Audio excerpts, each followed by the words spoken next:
एक अहम खबर से आप लोगों को आगाह करते चलते हैं। स्पीकर पंजाब असम्बली चौधरी परवेज़ इलाही से मंदी बहाउद्दीन से अहमद खान भट्टी मरहूम के साहबजादे साजिद अहमद खान भट्टी MPA के अपने भाई वाजिद भट्टी के हमरा असम्बली चैम्बर में मुलाकात।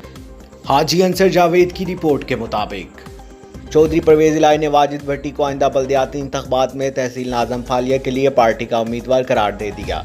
जिला में पार्टी को फाल बनाने और अपने वालिद की समाजी खिदमात के मिशन को जारी रखने के लिए दिन रात मेहनत करेंगे। चौधरी परवेज़ इलाही की हिदायत, अवाम के मसाइल को हल करने के लिए दिन रात एक कर देंगे। चौधरी परवेज़ इलाही का कहना। स्पीकर पंजाब असम्बली चौधरी परवेज़ इलाही का अपने ऊपर एतमाद करने पर शुक्रिया अदा करता हूँ। वाजिद भट्टी का कहना, मेरा ख़ानदान हमेशा से चौधरी साहिबान का मशहूर है और रहेगा। वाजिद भट्टी का कहना, मैं अपने वालिद की तरह अवामी खिदमात के मिशन को जारी रखूँगा। वाजिद भट्टी। आप देख रहे हैं 94 न्यूज़। मज़ीद खबरों और अपडेट के लिए हमारे साथ रहिएगा।